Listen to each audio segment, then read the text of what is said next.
And the same applies to the spouse. You know you love them, but you need to say it again and again.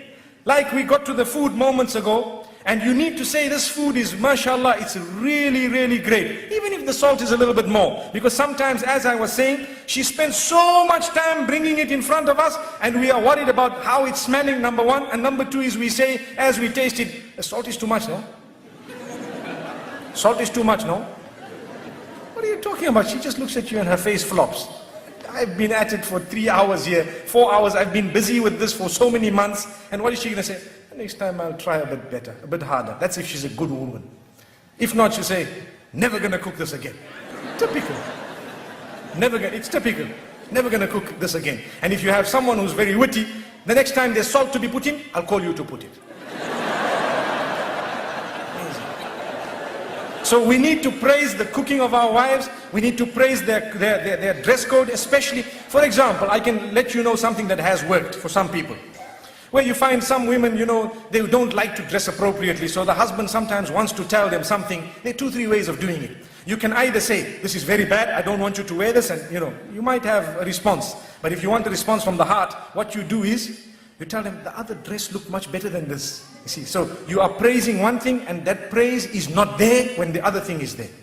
So you have told them in a way that this is what I really love. And go beyond the limits in praise. That's your wife, don't worry. You can say whatever you want to. MashaAllah, in terms of goodness. Like the food, when you eat, even if it is a little bit this way, that way, just praise it, MashaAllah, see what it is.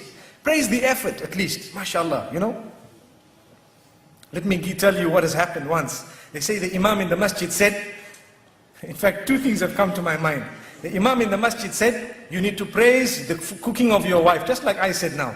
So the man went home and he had this meal and he was looking at it and looking at his wife and smiling and all happy, mashallah, and excited and everything. And when he finished, he says, oh, it was awesome. And the wife says, what? I've been cooking for you for 21 years, you never said that. Today when the food came from the neighbor, you want to say it was awesome.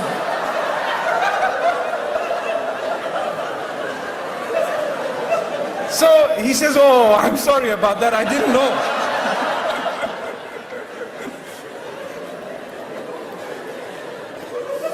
It's like the other one, the Imam, he was telling the people, he gave them advice in the masjid about their wives, that look, you need to do this and do that. So the man goes home very happy, he tells his wife, darling, I'd like to carry you today. Oh, wow. Oh, I hope I'm not too heavy, darling. So anyway, he carries his wife, mashallah, and he's carrying. What makes you do this, my beloved? What's happening here? Oh, the Imam told us, go home and carry your burdens, mashallah. I'm carrying my burden, mashallah. Allahu Akbar. Allahu Akbar. Allahu Akbar.